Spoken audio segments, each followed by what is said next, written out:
Last video, I reviewed Monopoly Harry Potter. Let's take a deeper dive into it.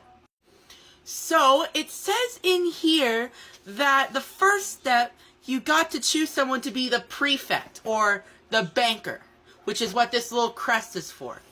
They just place it in front of them, and then they become the banker. Then, each player gets 5 of the 50 coins, and 5 of the 10 coins.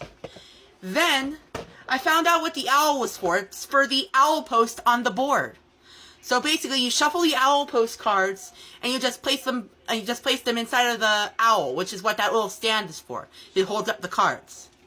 And then each player chooses a house card, and whatever house they get is what they're sorted into. And then each player picks a token. In regards of how you play, it's just like regular Monopoly.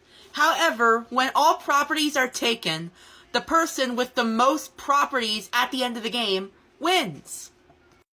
However, instead of houses and hotels, we get house crests.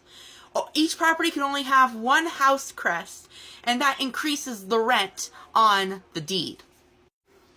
This Monopoly is definitely a little bit more complicated than the average Monopoly. I'm actually curious, before I end the video, I want to see what some of the owl post cards say. Okay, just for fun, I want to see what house I'm in, so I'm going to shuffle up the cards. And then I'm just going to randomly choose one.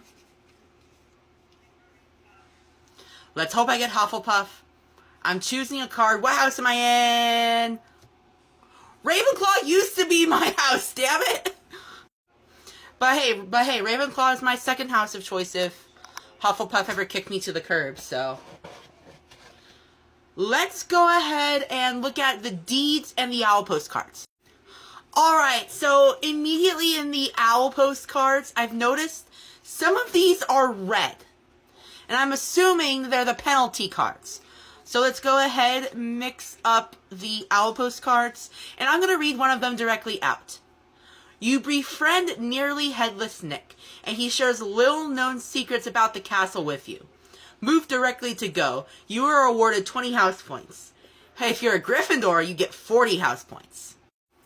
Let's read one of the red cards now. Another detention, sneaking into the Hufflepuff common room. What were you thinking? You lose 10 house points to each player. If any Hufflepuffs are playing, you lose 20 house points to each. Ouch. And if you're wondering, these are the house crests. Now let's look at some of these deeds. The Quidditch pitch. Y'all, if you know me really well and seen my kick streams, you know I love Harry Potter Quidditch Champions, so if I ever land on this property, I'm immediately buying it. Then we got, I was not expecting the 3 broomsticks to be on here. It's in Diagon Alley. It's where people get their butterbeers. And yeah, I visited that place in Hogwarts Legacy all the time.